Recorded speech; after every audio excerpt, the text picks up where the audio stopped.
Hello, everyone, and welcome back to episode 51 of the Indie Credible podcast. This is season 2. I'm one of your hosts, Xander Scully, and join with me, Jeff. What's up, Jeff?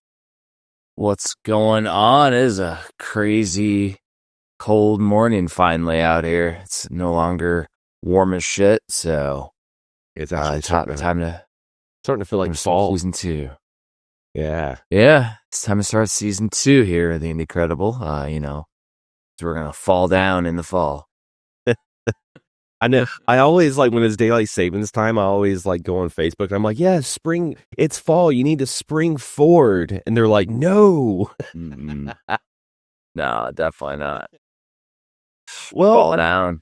Speaking of seasons, I think it'd be good for some of our new listeners and some of our returning listeners to kind of talk about what to expect for season 2, because it is evolving, always evolving. Revolving. So I mean, we started Indie Credible because we wanted to talk about indie games, and now we're going to kind of move on and do like a little bit of an evolution. We're going to do all the same stuff that we've normally done, but then also I think it would be interesting to talk about, Nintendo Aftermarket games and Sega Aftermarket games and all of the different things. And what that is indie games made for retro consoles. So I was like, I am the dude.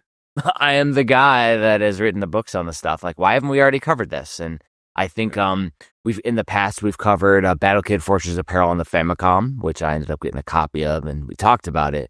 But like outside of that, like there's a huge community out there that's, ready to be picked apart by the Indie Credibles.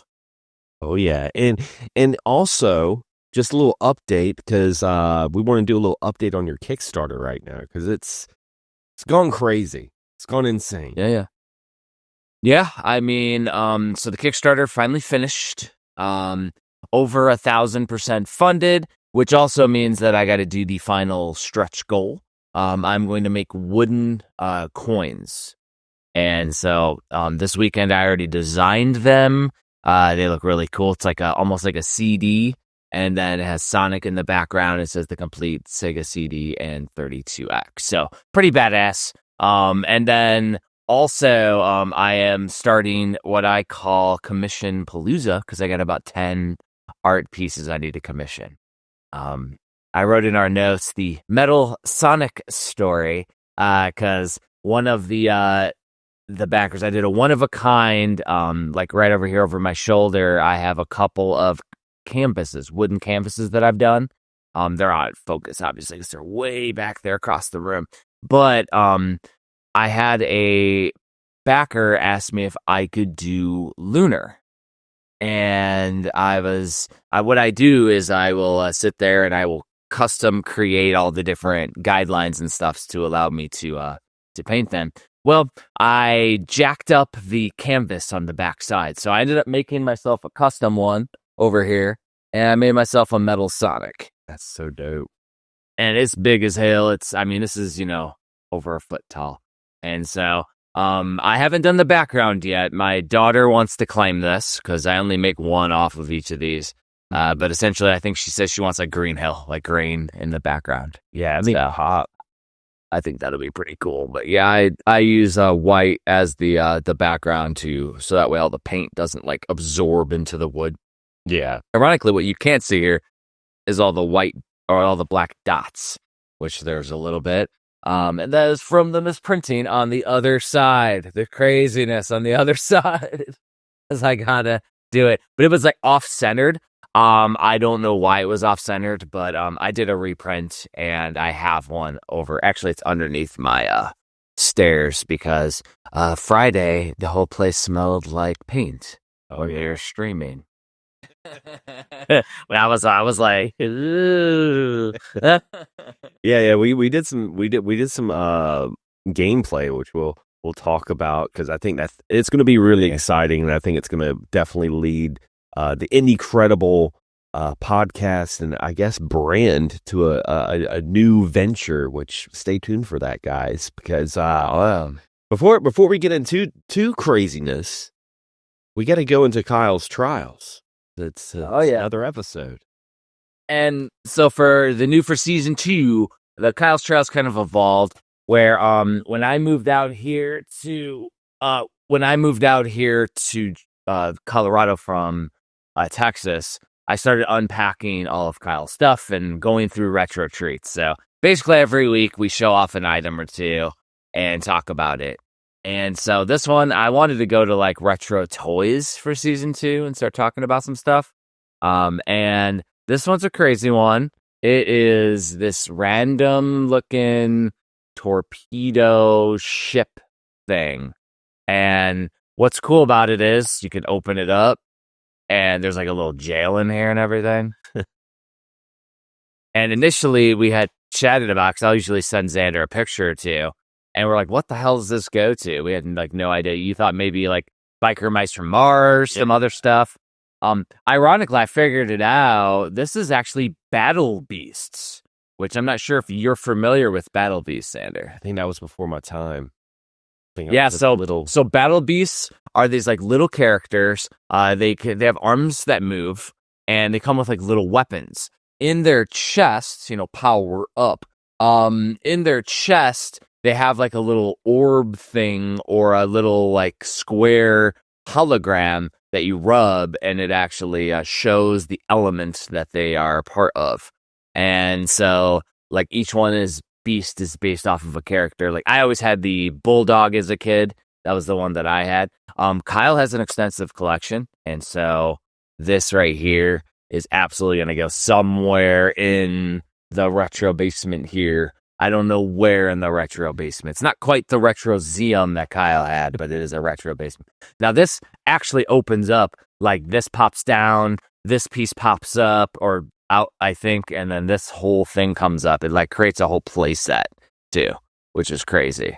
So like that way you can like have a battle scene for your battle beasts. So yeah, Kyle's a wild dude. I had to like limit myself to what I'm actually gonna like hold on to and further collect. And I think I'm gonna do the muscle figures, the Kaneko Men muscle figures, the little pink guys, and battle beasts because they're small. Yeah, and I think outside of like one-off cool shit that he has from the Kyle's trials, like I have certain like wrestling figures and things like that, like Hasbro's, but not all of them, but a few. And so like I'm gonna pick and choose just like I do with my collection. For video games, I have collecting goals, and that is a really good thing to limit the scope of what you collect. So I know you like gutted your collection, right? Yeah, I mean, and even now there's times that I go out and about and I'll see something and I'm like, I really want this, but do I really have the room? Does it have a purpose, And I think as the collection for anyone evolves and you start to kind of know what you want, that, like you said, that's very important because space is like the biggest enemy of any collector. And like when you only have but so much space, you want to fill it up with all the cool stuff. But the thing is, not all the cool stuff always makes sense because at the end of the day, you're like, I have all these figures. I could take all these figures out and replace them with like video games. I even gotten to the point that like my closet behind me, I have a bunch of other toys and stuff like that. And I'll switch it out, almost like redoing inventory. I'm like, I'm tired of looking at the Ultraman and Ninja Turtles. I'm going to take them down and replace them with something else just to keep the collection kind of new. Like I just switched everything around and back here, I mean, got my piano and all that stuff behind me. But yeah, I think that's the thing. Like with collecting is just to have a goal and to essentially get tunnel vision. You almost have to have tunnel vision, otherwise you'll be getting everything.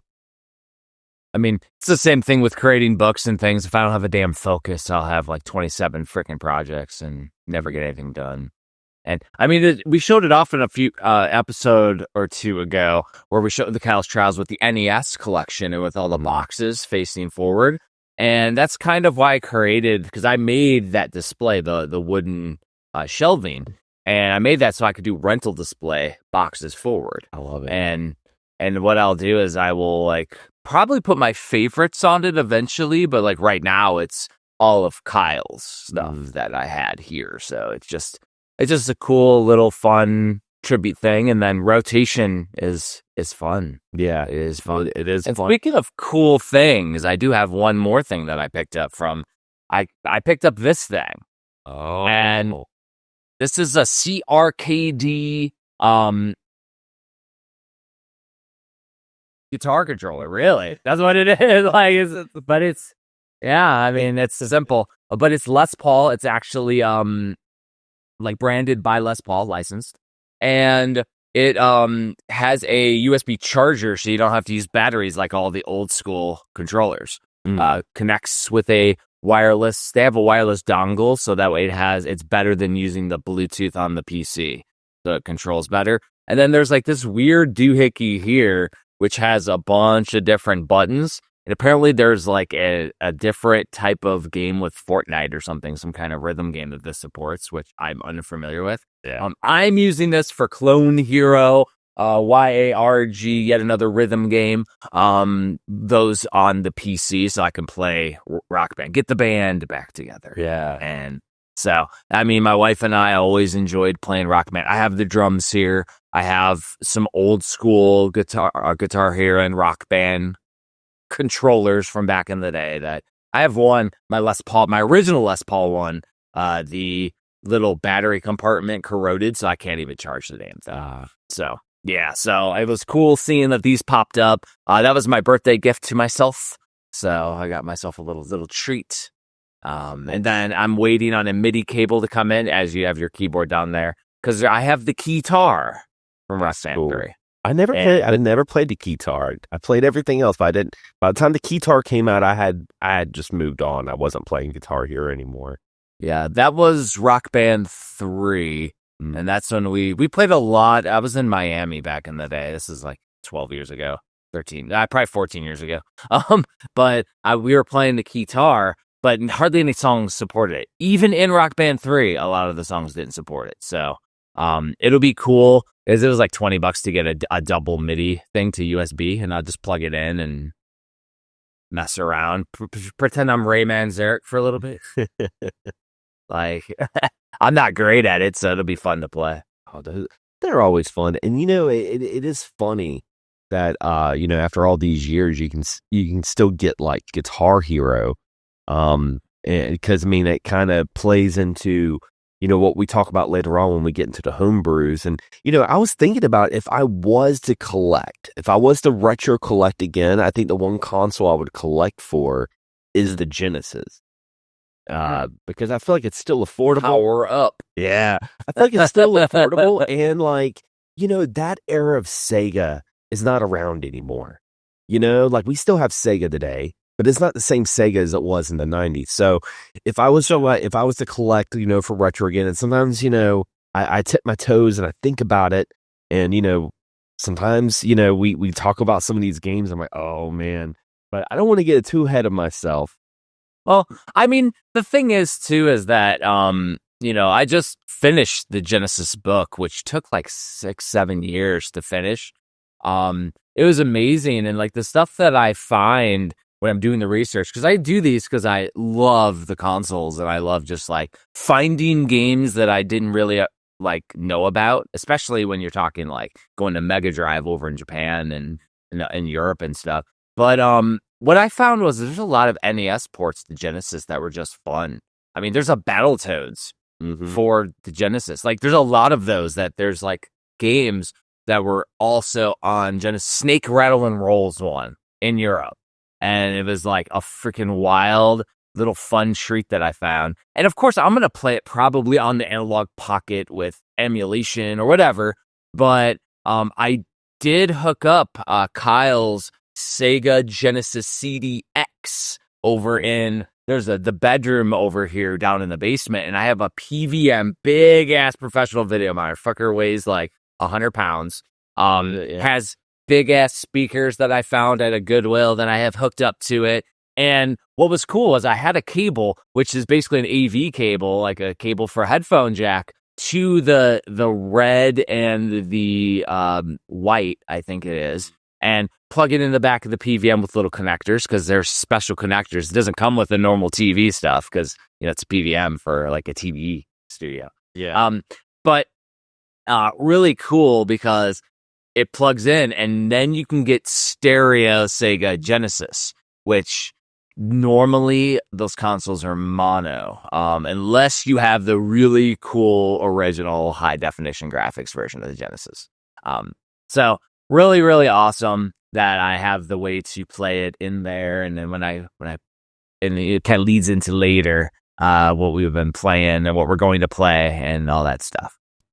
Yeah, and speaking of gaming and playing, speaking of, we're gonna go into the new and noteworthy. Now, keep in mind, guys, these aren't games that we like seriously sat down and played. Some of these that we had just found, and we're talking about them essentially like back in the day when you'd hang out with your friends and have a Game Pro magazine or Electronic Gaming Monthly, and you're flipping through the pages, looking at the screenshots, kind of envisioning what the game's going to be, because that's all we had back then, aside from the articles. And we're kind of taking that back into a digital realm and podcasting mode with the new and noteworthy. And this is always one of my favorite topics, because we got some cool games to talk about to add to our infinite backlog. The infinite backlog. And, as we go through these are stuff that like piqued our interest throughout the week. So we'll also talk if it doesn't seem like it's really indie, and also like who the developers are, pricing, when it was released, like all those little things. And like, do we add it to the infinite backlog? Do we actually play it? Sometimes we'll come back and be like, hey, we played that game, or we played something. And we talk about that at the end of the episode now. Season 2. We start talking about the end of the episode. And the first one is from WayForward, big WayForward fan. They're always looking for me. Cat Girl Without Salad, Amuse Brioche. Brioche. Remember last one I said brioche. Bougie. Is it a Amuse Bougie? It might be bougie. That might be it. But yeah, it's a pretty cool game. I mean, it's got that side scrolling not horizontal but vertical shooter. It's like a shmup, but it's kind of like Asteroid. I think you had it right. It is horizontal. Yeah, you had it right. Horizontal shoot 'em up, 2D shoot 'em up gameplay, and then there's a lot of comedy in there. Apparently the developer, which WayForward, they don't put the actual game developers, but it was in like 2014 that they were doing like it was a humble, they started somewhere else, like Humble Bundle, I don't know, they started somewhere, unless they're just saying that they are humble. It's just kind of funny because it's in the trailer. But basically, this was like one of their first like ideas of a game back in the day, and now they have a full release for it. And I think what makes this kind of stick out as well as you're looking at the gameplay, and I mentioned it's like a shooter, there's actually other elements as well. You got like puzzle elements, even sports, platformer, rhythm, and RPG. So I feel like it's a jack of all trades with like, it's ridiculous, with a crazy sense of humor. I'm like, why not? That's pretty cool. Yeah, it's like a side scroller almost, but like and it says to watch out for your salad. So I don't know. Like, gotta get your salad. Yeah, this is a wild one, and you do like your cat games, so yeah. We're starting off with a bang. But yeah, for those that are wanting to play it, it's $7.99 currently on Steam. Mm-hmm. No demo, which is always sad. I always like to see my demos, but yeah, it's $7.99. WayForward. I mean, I don't think you can go wrong with that. Released in April of this year. Oh, so it is pretty new. That's cool. That's what I'm thinking is like this would have been like one of their original ones. That's what it makes it seem like in the trailer, but who's to say? Who's to say? Right, and this next one, pulling up the notes right now, because this one's a pixel action roguelike with dynamic combat. This is Ovis Loop. And Ovis Loop. Dude, this game looks Yeah. crazy. This game looks insane, and historically we always have Xander pronounce it because he'll sometimes scramble them. It's fun. It's the ongoing funness of the Indie-credibles. It does have your demo, by the way. So good. But it is a 2D style pixelated action roguelike, which I like to see when they do like pixelated version with a platformer, because it's like, I don't know if it's like more like Castlevania roguelike, level by level, scene by scene. I'm not sure if it's level by level or if there's like a big overworld or not, but it definitely has the roguelike aesthetics where you'll keep dying and getting better with power-ups and stuff, which is fun. And I like the animation, like the character you play as when they run, they kind of have like that Naruto thing where the arms are behind them and they're just kind of just going real fast. And that's the first thing you see in the preview is like the action is like nonstop, really combo driven. But it's like every hit you do is like the flash of light and the shadow traces. I mean, it just looks awesome. That's probably why I won a SXSW Sydney 2025, the Game Festival official selection. I won a couple of awards. Oh, that's pretty cool. Hell yeah. It's still in early access. And it looks like these are this is the first game that LI Fuel has done. Lee Fuel or LI Fuel. All capitals, so maybe it's like an acronym for something, which would be hilarious. They do have another game called Stand Alone that's coming up, which looks similar. Maybe it's in the same, like, infrastructure of it as the other one. Released, though, August 14th of 2025. And at the way that we go and how far of a backlog we have, it probably was added when it was new. But we just have... The one thing you're going to learn about indie games, everyone, is that there's like 20, 30,000 a year. And so we're trying to like give every game its due, at least in a short amount of time that we could talk about each one. And so like there's just a backlog of cool stuff to talk about. And we always add the noteworthy in there too, because sometimes we'll cover a new and noteworthy, quote unquote, that came out like 12 years ago. Like Easy Game came out in 2014. But I mean, they're like games that really stick out that we really want to touch base on. And this one. And wait. Speaking of 12 years ago, you got to use the Xander. Way. Oh my God, that was good. That was epic. This one has a television port that was only supposed to be available on the Amico back in the day. And with the Amico going the way of the fishes. Yeah, there you go. I got jokes all day today. Yeah, we're talking about Shark. Which a 43-year-old game. Which I never played Shark. I didn't really get into the Intellivision too much. I was more of a Atari 2600 kid when I was growing up. But yeah, I mean, this is obviously, geared towards a younger crowd. But I think it'll also be a fun party game. It's just crazy that, it's the Intellivision Amico game that's on Steam. It's also on Switch and all that stuff. $14.99. Well, and so just keep in mind, though, this is a 43-year-old game from 1982. It's arcadey. Yeah. So it's not necessarily a younger crowd. It's meant for an older crowd. Older and younger crowd. True. So basically, this is a single-screen arcade game, and people nowadays are expecting a full game experience, when in reality, like, something like this is a bonus game on Mario Party. Yeah. That's a good... Wow. That's a good point. Wow. Yeah. Like nowadays, this is a bonus game on a Mario Party, because there's not a whole lot to it. It's not like the depth of a Donkey Kong or Pac-Man or something where it could go through and, constantly evolve. Like, this is like literally very simple. And that's how the Intellivision, ColecoVision, and Atari 2600 games where they were short little experiences. But when you didn't have the internet, didn't have anything else, and that's all you had, you used to grind on it. Yeah. Nowadays, we have 20, 30,000 games that are all crazy experiences. So something like this is always going to be mixed reviews. Like, it's a cell phone game, essentially, nowadays, because that's what we have the that's what we have right now for an attention span.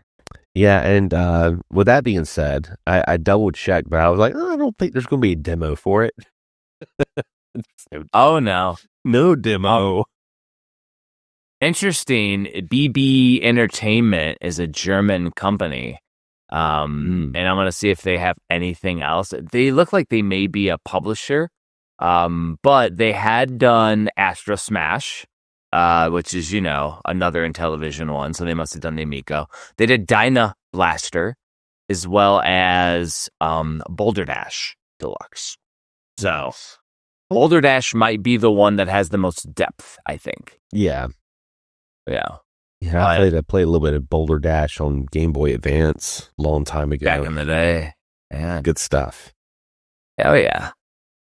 Now, going from, a game like Shark, if you're looking for more meat on the bone, this one might tickle your fancy. This is Atomic Owl, which, this game was under my radar. I saw this on my Steam page, and I definitely wishlist it like a couple of weeks ago. Oh, really? So you did that a couple weeks ago. Well, I remember this one right here was back a few years ago, Premium Edition Games, after I had transferred the company, signed this game. And interestingly, the game has evolved since the last time that I saw this, and it looks really, really cool. What it looks like is like they've zoomed back a little bit. The camera seems to be like zoomed out, but it looks amazing. Like, this looks like a really fun action precision platformer. It says Rogovania in it too, so it might have some Metroidvania aspects, which I wasn't aware of. So they might have added some extra things. I do know that East Asia Soft was the publisher for this for the digital side, and I know when I was with Premium, we had a working relationship with East Asia Soft, so pretty cool to see. Yeah, I think what I really like about the aesthetics to this game is it has like very detailed backgrounds, but they're kind of flat. But the platforms and the character are like 2.5D, so it almost looks like they're kind of coming out. So, as you're looking at it, when it zooms out, there's a lot of like different layers of like texture to the game. And then adding the colors and the pixel lasers and all the explosions, this looks like a really fun game. Exactly. And I'm gonna see if I have, this will be after the podcast, if Atomic Owl is in my Metroidvania mega list, because after I finish doing the Switch Year 3 and I do Metroidvania Phase 3, because I've been doing the Metroidvania books, I am going to do a massive tome of every Metroidvania ever released. So if it's a Rogovania, it looks cool. It says Rogovania, but then there's screenshots that show like the overarching world, and you can like go between them. So maybe it's like Sydney Hunter, where it's unconventional. Yeah, unconventional, which is cool. Kind of like what they did with Shinobi Art of Vengeance. It kind of has that as well. I like that, and I like that. I like that too. We like that. We really like this. Well, I think the listeners will. I think the listeners will also like that. This game's only $12.99, and there is some bundles as well that you can save. You can buy Synthwave and Sorcery, and with that you get like 50% off. So you get the two games for like less than $9. Yeah. And to go down the rabbit hole, there's actually a second game that they had released that's $5, by the way. Called The Dark Queen of Morthome. Huh. And it's by the same developer. I have not heard of it. It's the first time I've seen it. It looks like an action platforming game with a female protagonist and a rich story. Yes. Looks good. What we do here with the Indie Credible, like we go down the rabbit hole a little bit. So cool to see that, the same monster, the same developer has done too. The monster developer. Monster. And this one looked like a lot of fun. This kind of goes into like Zelda-like. Wouldn't you say this is like a Zelda-like game? It's like top down. Oh, absolutely. But It's cool as hell. Dungeons and Dreadrock, the Dread King's Secret. This is part 2 of a yet unfinished Dreadrock trilogy. So, oh goodness, there's a trilogy here. That's cool. That's awesome. And a done. And I do want to go over and we have to say the developer's name with our pinky up. Professor Dr. Christoph Minimir. I assume I said it wrong, but that's okay. His name is Professor Dr. Christoph. That's amazing. Yeah, so I have Dungeons of Dreadrock in my library, so it must have been on sale back in the day, because the first game was released in 2022. Dungeons of Dreadrock 2 was released in December of 2024. On very positive reviews, 97% rate for it. Mhm. And the graphics look interesting because they're like a kind of like a overarching, more refined, pixelated view that had like a filter put on it. That's what it kind of looks like, the SAI filter from back in the day. Yeah, like some of those early like emulation filters on like SNES FX or whatever it was, the 9X SNES, whatever that emulator was called, where it looks almost like it's like paint texture. It's cool. Now, this may be less Zelda and more dungeon crawly because it does say there's 100 levels. So if there's like actual levels that you go through, it'd be more like a dungeon crawler, like puzzle based, more so than an overarching like world that you go through, which you would do in like an action RPG Zelda style, Secret of Mana style. Not that that's a bad thing. It's more like maybe it's constructed with that in mind, so you get like a interesting experience. She does hop too, which is interesting. So if you watch, like it's like the Rift of the Necrodancer style, like popping and jumping. That's pretty cool. It's a different style. And does it have your demo? It does have your demo. It does have a demo.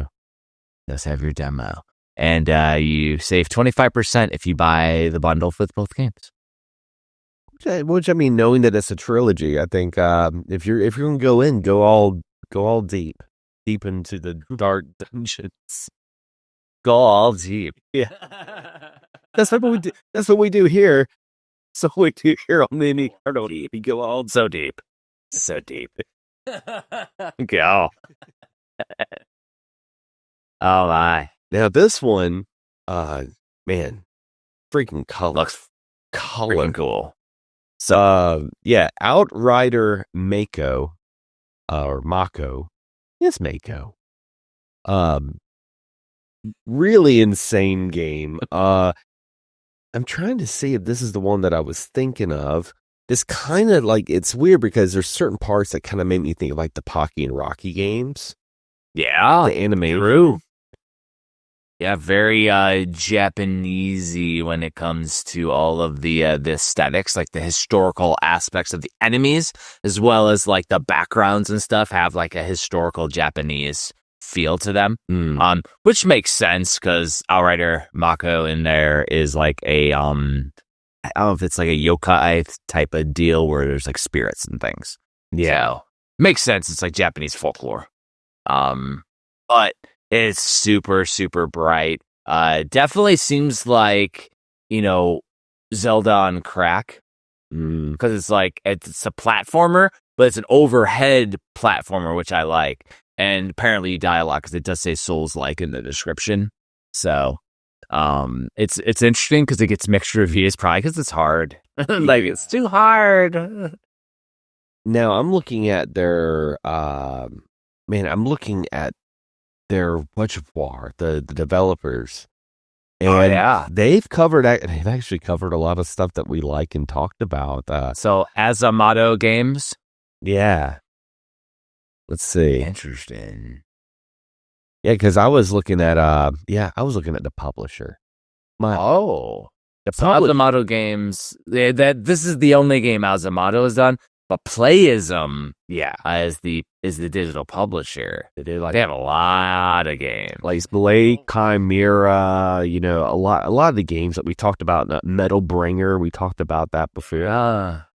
So I like these guys. So I mean, they have a good eye for quality games. Mm-hmm. So I mean, that makes me kind of makes me intrigued with Outrider Mako. It is $17.99 though. No demo. At least in June. No demo and has mixed reviews. So probably because it's too hard. But but there's like a crazy spot where you can like dash all around and attack enemies, and it just looks like a lot of fun and craziness. Like there's a spot where like you're in a vehicle like destroying things, and it's just it just looks really cool. So be interesting to see how it plays. That's always the key with a roguelike game, because if you feel like you're dying because the game doesn't control well, it's frustrating. If you're dying because of your lack of skill, that's different. Yep, got to get good. As the soul players would say. And speaking of like souls and that the kind of like Castlevania kind of feel, this one right here, Richroidvania, the magical Witch Xander. Witchroid, a magical girl's fantastical adventures. Oh boy, yeah, it's a long title, very long title. Looking at it just like from the main thing, I mean the graphics don't do it, but it does look like Athena from back in the day. Like it really does, little magical girl Athena from the NES and the arcade from back in the day. But it's the graphics look very interesting because it's like almost hand drawn style and then pixelated, a little bit of pixelation, but not really. Like it's pretty well done. The animation looks good. And the attacks look like very, like, you have some magic in here too, of course, but it looks very, like, arcadey, which is fun. It looks arcadey. The menu system kind of worries me, because when I watch the gameplay, and of course, and you guys will see it in the B-roll, it's not, the demo is not in English.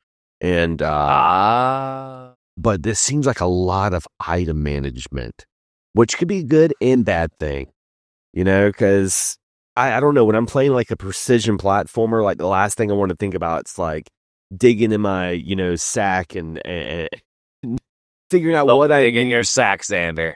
Figure out what I need to do, That's the last thing I want to do when I'm trying to, battle a big werewolf or something. So it's interesting, but in the same caveat, I'll play devil's advocate to my previous comment is, it could also add a lot of breath of fresh air to the game as well. Like if it's a really good utilized, extensive menu system, then it keeps the game from being samey.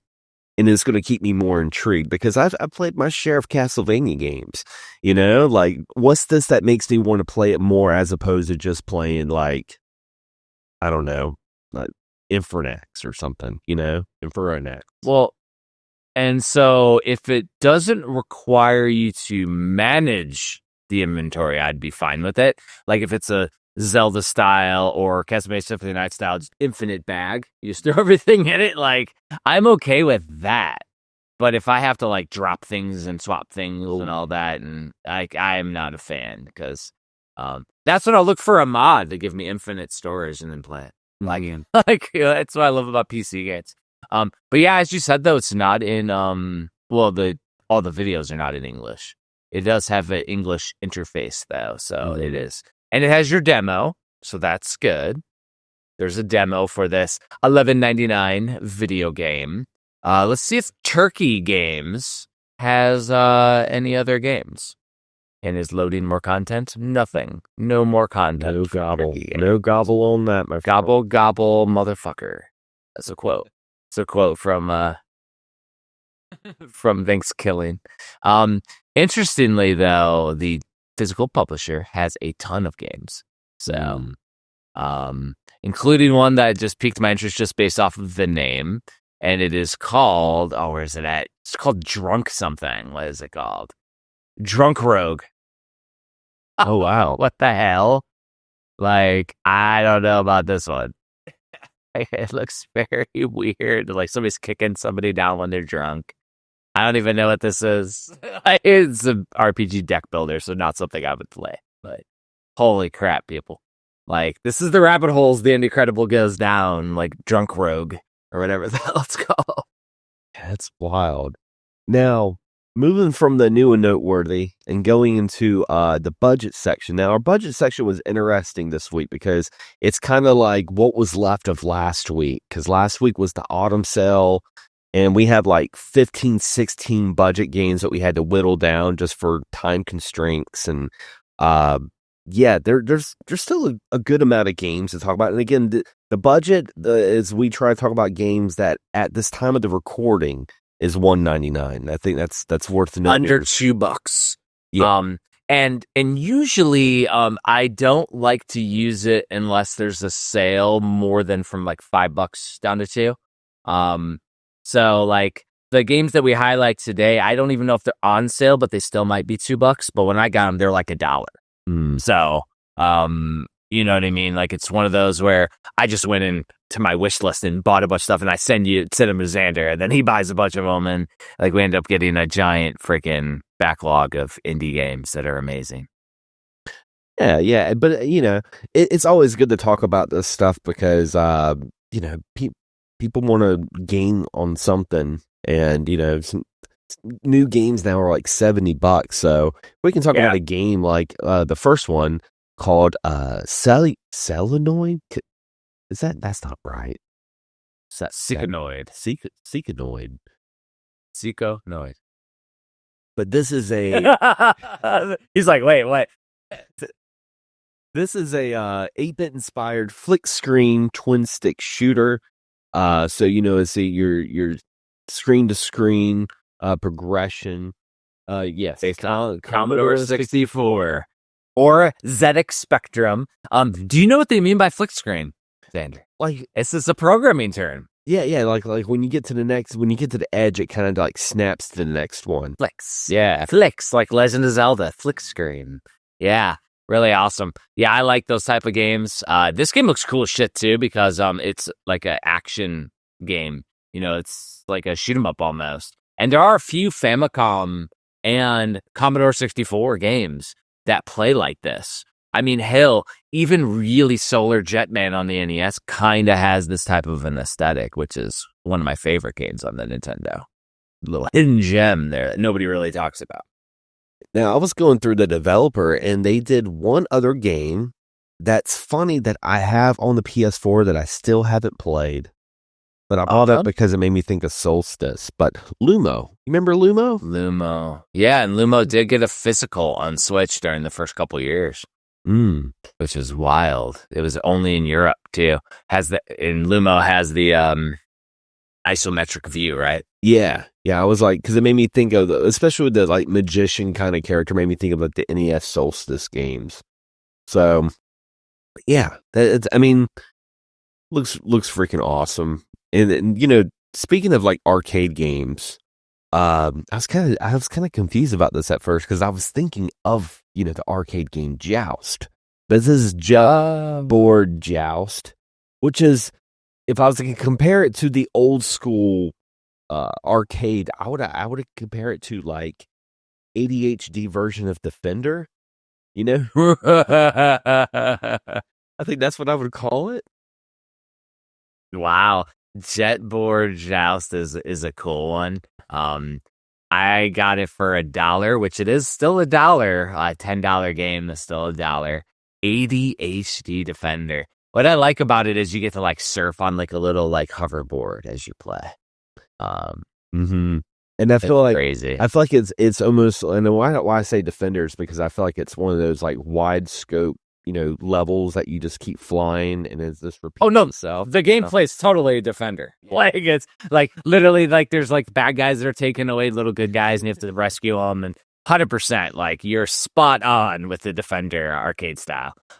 It also has like from a graphical perspective, I can't think of the name of the game that we played back in the day. It had the big giant arcade with like 8 players. And like they would have like huge screens, and you could like do like 8-on-8, and there was a Switch version that was released, and then the online servers already went off. So the game is basically unplayable at this point. But it's an arcade game that has all the bugs, just like Jetboard Joust. Yeah, this game looks intense. It looks like a lot of fun, and almost has like a combo aspect to it as well, because you're shooting stuff and you're kind of like carrying it on to the next 100%. So yeah, that's a really cool game. I was looking up the developer, Bit Bull Ltd. This is the only game they've done. But yeah. One thing that was interesting as you were transitioning to that game, I had looked up to see, okay, so Lumo had a Switch physical. Does Seekanoid have a Switch physical? And it does not, but it is getting a Commodore Amiga port physically. Oh, wow. Yeah, so there's like a big box with a manual and a CD. I think you could already buy it, because literally you can buy it right now for $20 to get a collector's box CD 32, Commodore CD 32. Do you know that console? No. The Commodore Amiga CD 32 is a consoleized version of the Commodore Amiga. Didn't get released in the US, even though I had a prototype from back in the day. It's a Canadian US prototype. I could never figure out which one. But basically it plays CD games, consoleized. It has this weird controller that has like, it's like a controller that has little like horns. It has the buttons, and it has like the colors on the buttons. The handles are upside down. That was the first, yeah, and a really weird D-pad.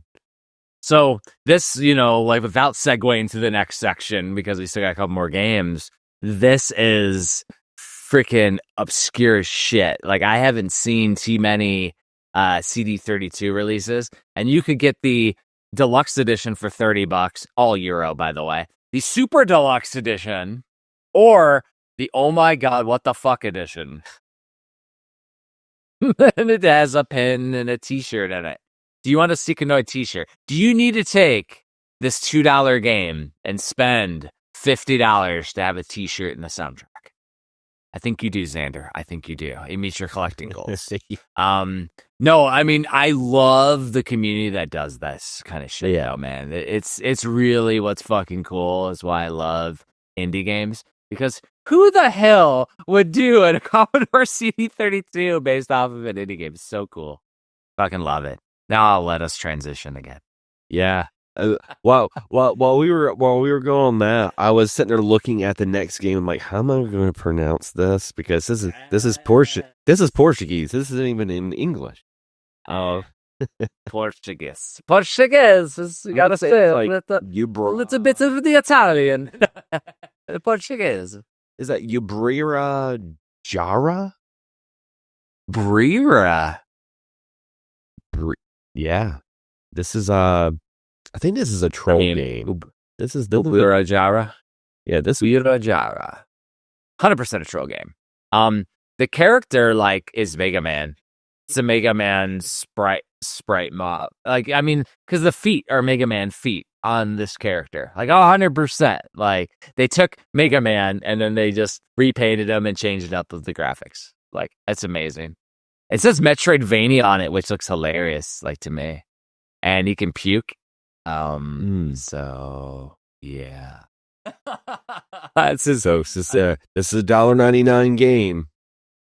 I mean, and I probably got it for $1 during the sale too. There are websites too, Xander, for those that are listening that are new to the podcast, and that you can literally find the lowest price ever on a Steam game. So you can see, okay, it's $2.99, the cheapest it's ever been. Oh no, it's been $1. And then you can literally choose whether you want to buy it for $2 or you want to wait. Yeah, this is a wild one though. It looks fun. Yeah, man. It looks fun as shit. I mean, it does the power slide because it's not Mega Man. Totally not Mega Man. Yeah. But I do like the random meme backgrounds. I mean, dude. Yeah, it's like these actresses from like Julia Roberts is it's random Julia Roberts in the background, judging you. Like, why'd you buy this game, sir? Who are you, and why did you buy this 4-year-old game? Well, it was $1. I swear the Incredible guys made me do it. My gosh, the name of this game just looks ridiculous. And the thing is, though, is that if you've ever played I Want to Be the Guy, you understand the memes. And that could be where it's inspired from. Oh yeah. Did we read the description? Come discover a world full of Brazilian cultural personalities with the several exclusive powers to be strategically play, win, and try to be the best by entertaining the world rank. Hell yeah.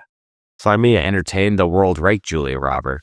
What are we doing there? What are you doing with your life, Xander, if you don't impress Julia Roberts?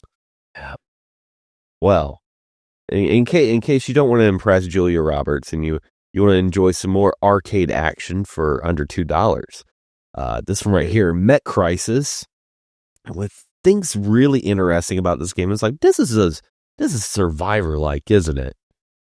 I don't know, man. It looks kind of like Vampire Survivor. 100% it looks like a Survivor-like to me. Roguelike action. So they tried to not write Vampire Survivors. They need to just call things Vampire Survivor-like or Survivor-like, as you just said, because otherwise it's like action adventure, action roguelike, action. Like they literally toss every freaking thing in there and try to make Survivor. They're trying to say everything but what the game is, because they're like we're not like Vampire Survivors, which there's nothing wrong with that. Vampire Survivors is great, Games like Brotato are fun games too. They're amazing, and so for this game, for being a $2 game, and was on sale before too, it's a cool little fun experience. Like it's not bad, and now you can complete your collection because apparently there's a bundle here too of crazy ass games. I don't know. There's some bundle that popped up now that I own this game, but it's $24 for the bundle. So probably not there.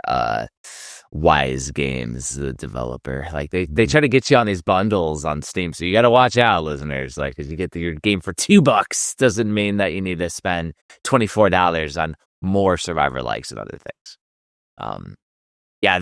There's another game by this developer that was released a couple years ago called Nihil Search, and it got thumbs down. So yeah, I don't know if that one is a not recommend. Mostly negative, 33%. And I had it because it's a Metroidvania. It looks fucking cool though. The game looks awesome. I just don't know why it's got a thumbs down. Mostly negative. Well, I don't know. The good news is Met Crisis, it's $1.99, but there's also a demo. So if you don't want to spend that hard-earned $2, play the demo. Check it out. Play the effing demo, Xander. The effing demo. Now, getting into the new segment, the season 2 exclusive. This is our homebrew. What do we call this? Homebrew aftermarket homebrew highlights. That's what we're calling it, right? Well, and because over the years, it started off Nintendo Age with coined the term homebrew, NES homebrew, and so that's what everybody calls it, was homebrew. But then as things evolved, because originally the godfather of NES homebrew, Memblers, who's still in the community, by the way, doing audio for NES games on Super Nintendo. If you've not heard of this, there's a Mike Tyson's Punch-Out with Tyson fucking videos playable on a Super Nintendo. Like, there's some crazy shit that Memblers is working on. He does crazy stuff. But they coined the term homebrew because it's like a dude in their freaking basement programming a Nintendo game. But then as things evolved, you had like different companies making homebrew games, and some of them we will talk about throughout this episode, like a Mega Cat Studios that's like a team of like VR developers that just do homebrew on the side, and now they're porting Nintendo games to Steam and doing all the crazy stuff. And it is a wild community so they tried to like, and this was Christian Dietering. I don't know if you know of Christian Dietering. Goes back. He was on the first season of The Game Chasers, and he said, "They're gotta get my guns in Texas." That was that guy. that was Christian. He is the homebrew collector, and he's tried to coin the term aftermarket because it's games released after the consoles went off the market. So it's aftermarket. And I like that term. And so I've always tried to incorporate aftermarket with homebrew because everybody knows what homebrew is. Aftermarket's not as much of a coin. You've seen other things like NES 2 for the NES homebrew because those games will do stuff on the cartridge that were impossible back in the day. So like it's called Nintendo 2 because it's almost like it's its own Nintendo. The thing is though, is that Aftermarket Homebrew Highlights is going to cover all consoles, not just NES. So even like our first game was released, I think 5 different ways, at least 5 ways, maybe more. Yeah, it is on Steam. That's where I found some of the B-roll. The Choo Choo Mimic by the legendary John Riggs. Yeah, this game looks cool. It looks like a really cool like puzzle platformer. Like a top down like you move the guy like on the grid and stuff like that, which is cool. Almost like not necessarily a Sokoban box pusher, but more of a little casual single-screen arcade game. With depth, more depth than an Intellivision game, like we talked about earlier. Interestingly, though, this game has been ported to so many places that even the Steam page is not quite like right. Because like the developer is Low Tech Games. Low Tech Games has worked on NES games, which also go to Dreamcast, like Flea. That's one of the ones that I like. And then there's like, it's like Tapeworm and Disco, which is a crazy one. But what the interesting thing is you always will see from a lot of developers, Dreamcast in conjunction with the NES, because the Dreamcast is an easy port for NES games onto a disc. It's a pretty much 1-to-1. There's a really good NES homebrew emulator for the Dreamcast, so people have ported it over. The only thing that that prohibits some people from doing it is they don't want like it to get ripped, because there was a huge problem with Dreamcast games getting like ripped for a long time. Yeah. That can be said for like all games nowadays, so it's not really a concern. You might as well just sell a cool ass physical on the Dreamcast. So, but yeah, it wasn't just released on the NES and Dreamcast though, Xander. Oh yeah, had some weird ones. Yeah, this one has a Playdate port. That's right. Oh yeah, and freaking Playdate.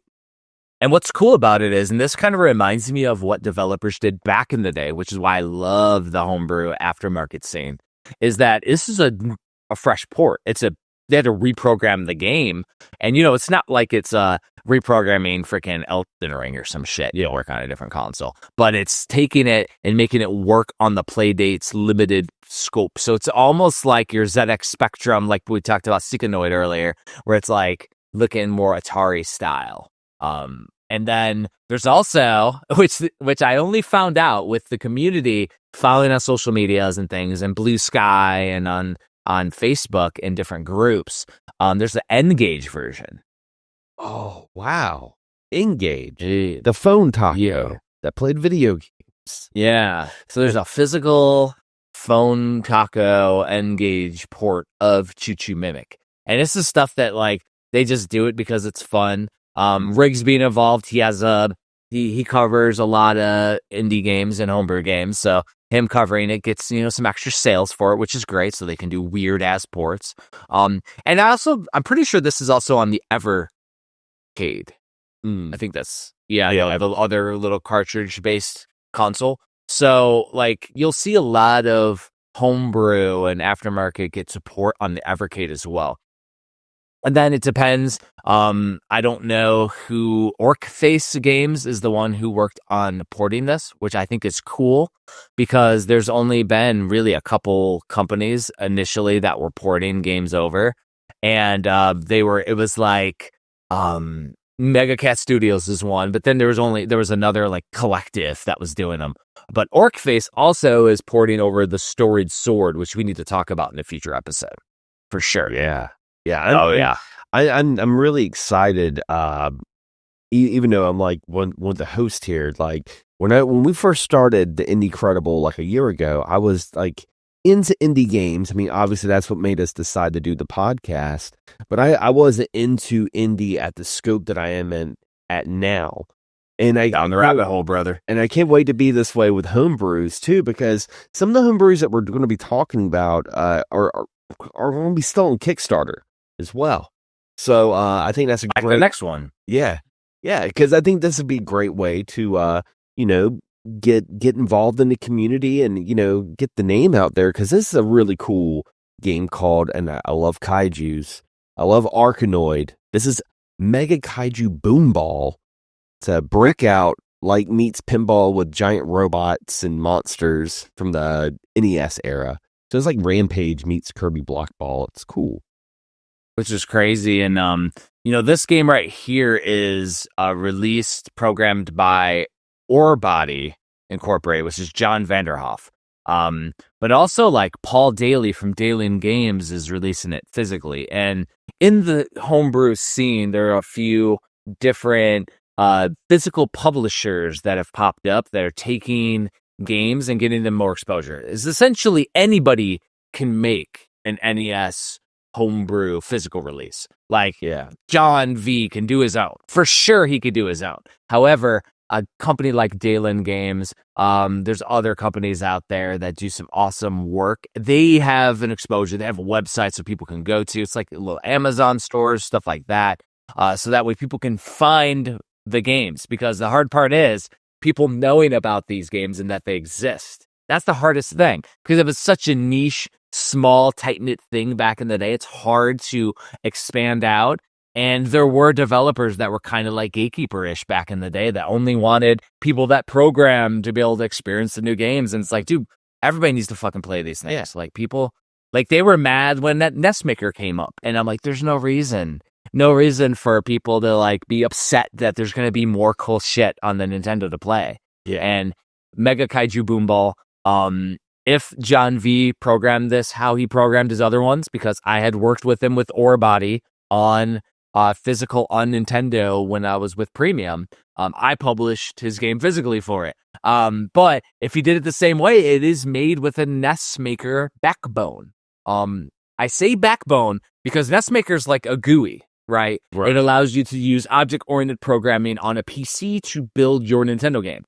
I say as a backbone because in order to do fun shit like make a damn Arkanoid with cool ass like kaiju in it, you got to do some programming in there. You got to take the modules, do some fun shit, make it cool, make it so it actually plays like a game and something unique. Yeah, and that's one thing about John is he's super freaking talented and makes some really, really cool ass games. This Kickstarter, by the way, as I transition, is $15,000 it's made right now with 185 backers with 10 days to go. It had a $6,000 goal, which I assume is what they used to do this, to make the physicals, because you got to like print in like scope, right? You have to like make a certain amount. So it looks cool as shit. They've unlocked stretch goals, 3 stretch goals already. It's great. And it looks amazing. Like, I love this shit. And it does have NES Maker on the poster that they made. They made an old school Nintendo poster, which I think is fucking cool. Like, I love this stuff in the scene. It just, like, there's some people that just take everything and, like, make it over the top. And it looks like Dalian Retro Games and Orebody with John are just, like, taking this, making it fun. And if they release it, Xander, physically, there's co-op in there, which is going to be a segue to later. Oh yeah. Now this next one, I think everyone knows this guy. It's the guy that plays all the games that suck ass. You know, the angry video game nerd. And we've had angry video game nerds in games in the past. But what makes this one really unique is this is not just an NES-inspired nerd adventure. But apparently this is a nerd adventure that you can play on a legit NES. It's really cool. I mean, from everything that I could see, they are porting this to a NES physical. The actual AVGN 8-bit game, there's scenes with the nerd. It's almost like a mini nerd review. And the game is slated to be released at the end of October.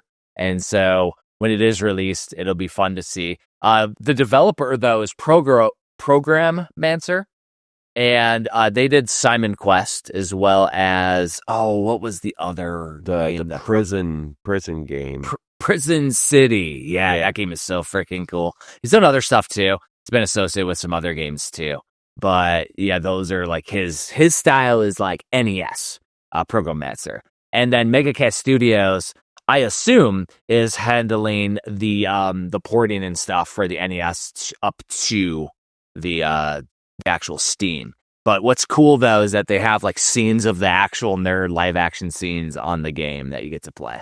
So I'm just interested to see how this fucking translates onto a real NES because the colors and everything look amazing. Like this game is crazy. Like I don't see it running like it does in this trailer on the NES, but if the controls work well, it's going to be a masterpiece. Because the first two AVGN games are trolly as shit. They're fucking crazy, but they're fun. Yeah, they're really fun. And if you've watched the videos growing up and stuff like a lot of us have, like over the years, it is, there's a lot of throwbacks and callbacks in these games. So, it's a shitload of fuck. They say. Now, in the last segment on the homebrew, the aftermarket homebrew and highlights, second to last. Second to last. That's right. This one was really interesting when I was reading the docket because I was like, N64 homebrew, like we're there, like we're at N64 homebrew now. I guess, and that's the wild thing is that I don't know who's associated with it. But this game's called Winsley's Guardian, and it's for the Nintendo 64. It is a game that is currently about 50% funded, with 40 days to go, which is a long time. So there's still some time there. So if y'all think that this is interesting as you're hearing us talk about it, definitely check it out, the Kickstarter page. But it is a new and improved launch of this game. I don't think because, the exact reaction that you have is there's N64 homebrews, is why this thing is probably having trouble getting funded because they're asking for, what are they asking for? $7,500. Mm-hmm. And this is essentially a port of a Game Boy Color game. They had released the Game Boy Color game, and this is a game and story based off of the developer Spencer Walters. It's based off of his his daughter passing away, and he made it like a tribute to his kid, which is awesome.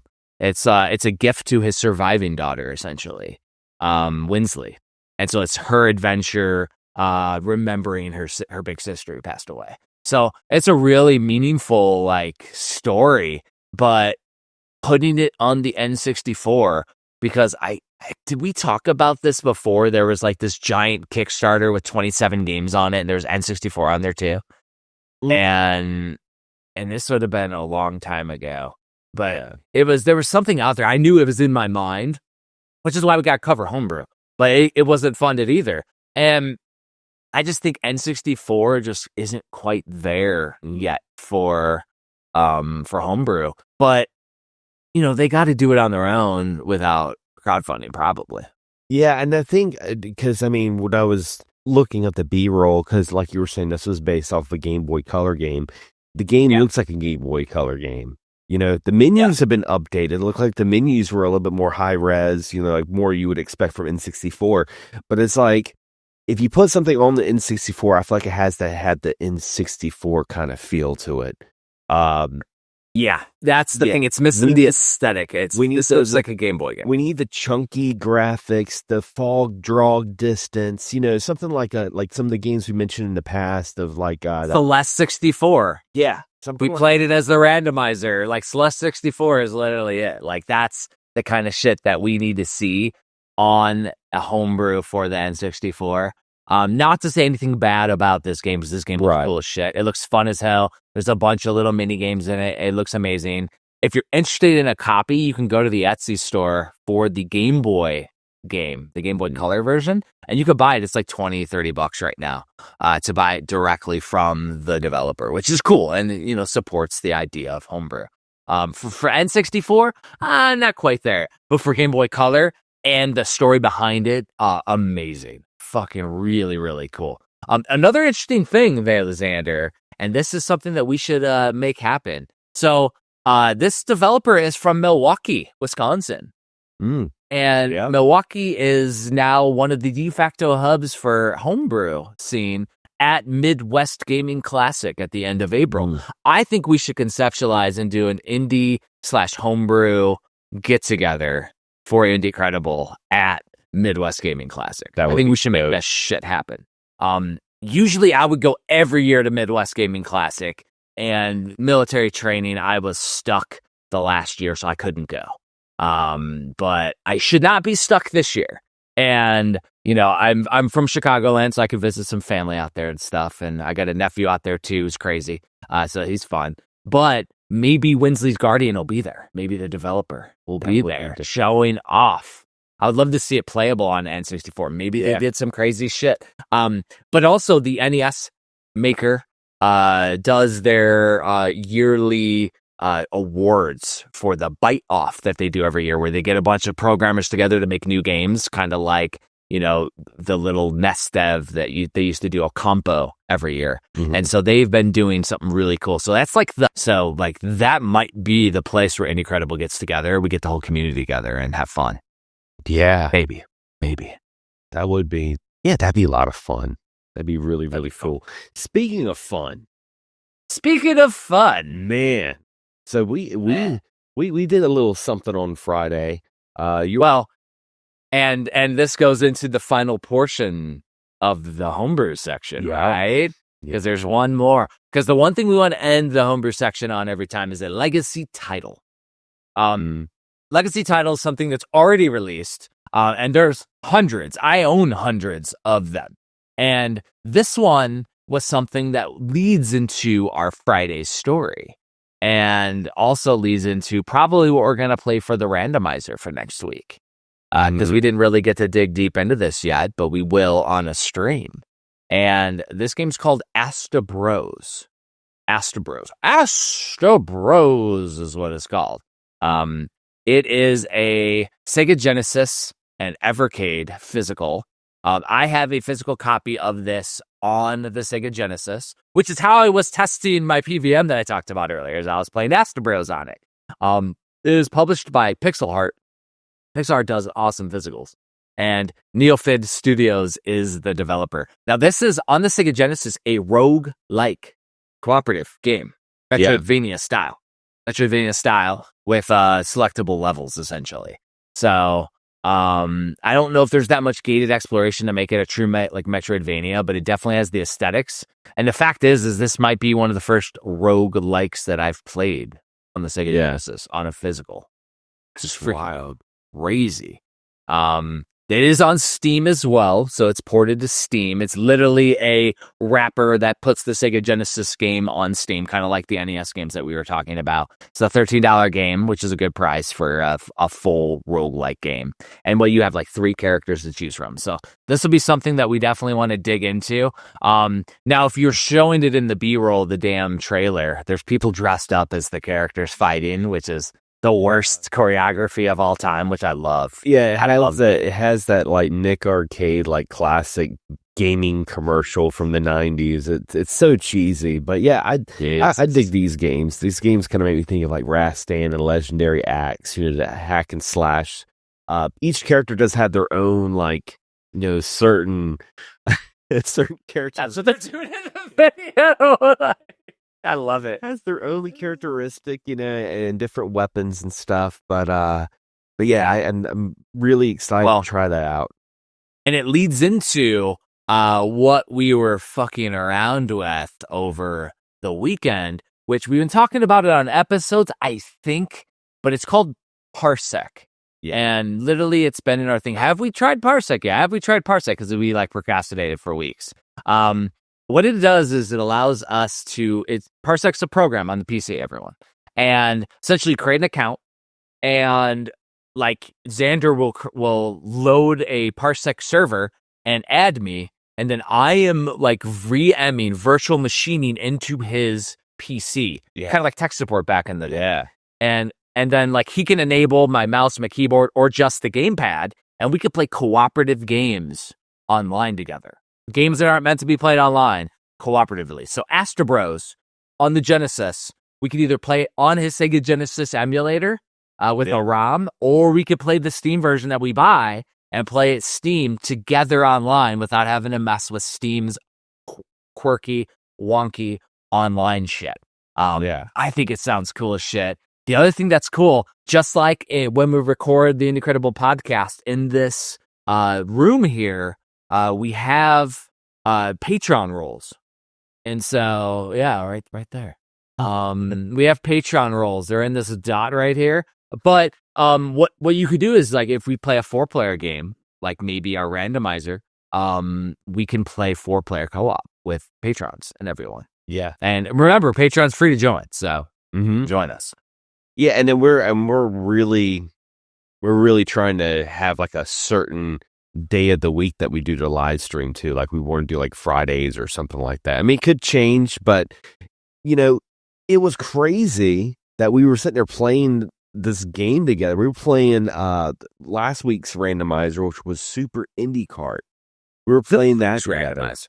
Yeah. Well, like last week was when we picked out the game, or like Super Indie Kart. Yeah. But we were playing it, and it was just like I was like asking him like, how's the lag? Like it's like how it played great. There was no choppiness or anything insane. I mean, at one point we were playing Typing of the Dead, and I gave you access to the keyboard, and you're ba ba ba ba ba ba ba. I did make the noise. Yeah, that's how I knew it was working. But no, Dude, it's so crazy. And then, just to have like a live stream of that and have folks join us. And I mean, I think it's really cool. Really, really cool. And technically, if we're recording, we could use that as B-roll for the podcast. Yeah. Technically. Instead of just pulling normal B-roll from the Steam page or something. Yeah. To the promo stuff. We could actually have our own gameplay playing the game, which is kind of cool. Requires more work though, so I don't know. Might be. It honestly, it'd make it easier for me because I wouldn't have to look up the trailer. I'm like, I already captured the gameplay, so bada bing, bada boom, with us assholes playing. But so the Parsec is a cool thing. We could even play, I mentioned the Guitar Hero guitar. We could even play that shit online, and so. It does lead into the randomizer game that we played for the week, which is Super Indie Karts. Which is freaking crazy to me. This game is insane. This is like what I wanted out of the Mario Kart franchise. And I'm surprised we haven't gotten that, because it has like the backgrounds and the environments are like 3D, super modern, detailed, modern gaming. And like Nintendo 64. Like this could be a Nintendo 64 homebrew. Yeah.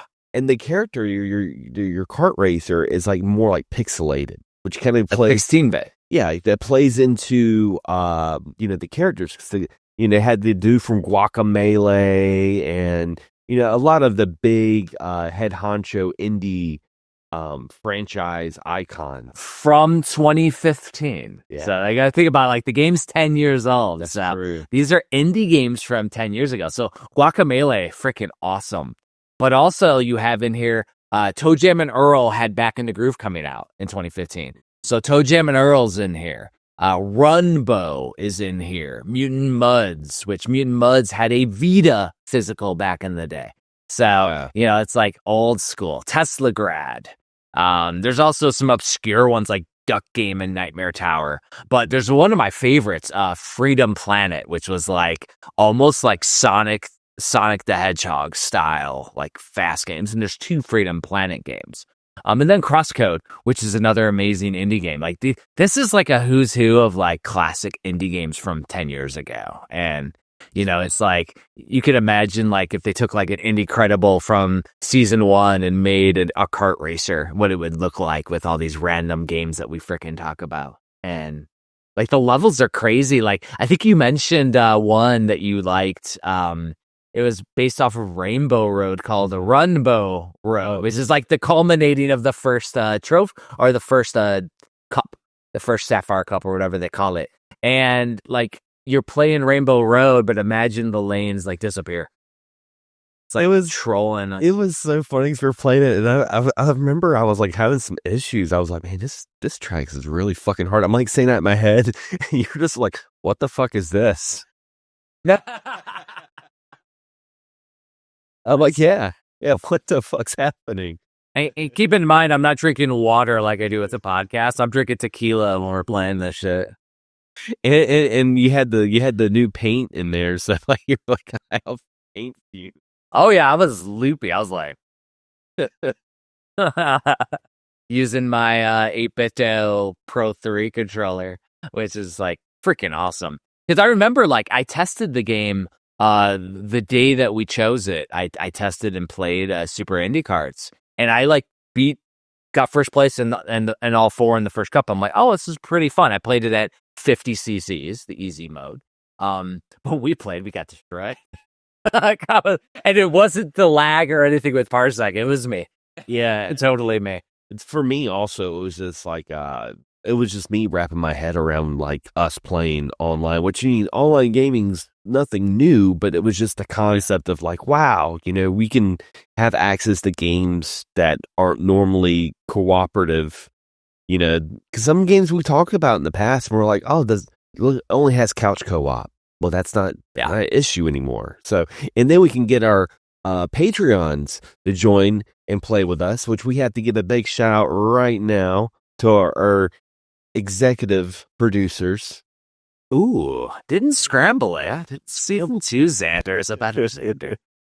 So the first one is, and I hope he finds the game he's looking for. By the way, you guys can join our Discord. It's free to join that as well. So maybe you help Akaroff find this hidden game that we've been looking for weeks now. It's like a behind third-person Star Fox style shooter. I have tried to dig down every PlayStation style third-person shooter that I could figure out, and every time he's like, nope. It's like he's remembering something. And the thing is, we may have mentioned the game and he just doesn't have it until he watches a trailer and nostalgia kicks, and then he'll see it and be like, oh yeah, it's not Stellar Assault, and it's totally Stellar Assault or something like that. Yeah. But yeah, we're trying to help him out and figure it out. It's been a couple weeks since I've even tried because I'm like, I can't fucking figure it out too. But yeah. And then we have David Isherwood. He's out in the UK style, so he's our international patron. And we have Launchbox, a.k.a. the Disgruntled Gamer from Thunderdome Gaming Society, who also opened up his own server on Discord. Definitely check it out. He's always got great recommendations. A lot of our episodes were kind of like some games that he mentioned in the past. We're like, oh yeah, we need to talk about this. So definitely check him out. Well, like, because we have the Indie Gaming Gems, Indie Credible, YouTube, the old YouTube channel that I did. There's a Facebook page where we're posting a bunch of indie games, and he's posted in there, and he does like lengthy reviews on Thunderdome Gaming Society. So it's pretty cool. He's always playing some indie stuff. We also have Jesse Glenn. Jesse is a huge physical collector on the Nintendo Switch, as well as like loving to play indie games. So he's always a cool one, sending me crazy shit I need to buy or don't need to buy. Yeah, me and him were he jumped in my live stream. I was playing Donkey Kong Bonanza, and we found out we both love amiibos. So he's a big amiibo collector. And Jacob Henrichardson, OG supporter. Yeah, I read OG supporter on there because we had a few patrons that were a Patreon way back in the day when I had exclusive books called the Culture Chronicles on Patreon. And they moved from being able to do it on a by item to a monthly. And so these guys, like these last two, were like classic guys. And I think Jacob's been supporting me for like 15 years on my crazy ass books and shit. So he knows how to break into my psyche. That's for damn sure. Then we have Brian Pittman, Lo de Goose or Du Guidice, or we say it wrong every week. Another OG supporter from Hagen's Alley style, and a very, very appreciative of everyone who continues to support, helps me with the storage costs and everything of my books. I have a warehouse with 12 tons of books in it over the years. It's a monthly cost. That's what the Patreon helps with. And I do like videos for the patrons. Try to do it weekly. Usually it's like every other week or so. And just saying what's up and what's going on with Hagen's Alley as I continue to get into painting palooza over here, because I got to get a lot done here. Because I mean, hell, Frilliker that I did the collab with, the old TNC Surf Designs guys, they wanted to do something for the Christmas, and I'm like, I got to do 10 paintings. Like, I don't have the time. So, fucking crazy. I love it. It's so cool. Oh yeah, and again, another cool episode. Thank you everyone for checking out the Indie Credible podcast, season 2. Oh, Join us for Astro Bros for the randomizer. It's not really random because we freaking chose it this time. But that'll be our community game of the week. Will be Astro Bros. And if you join us, we try to stream on like Friday nights if we're not too drunk and hungover. Like we're just tired. Like yeah, but we try to do Fridays for the streams, and we try to record Sunday mornings if we don't have technical issues. Oh yeah.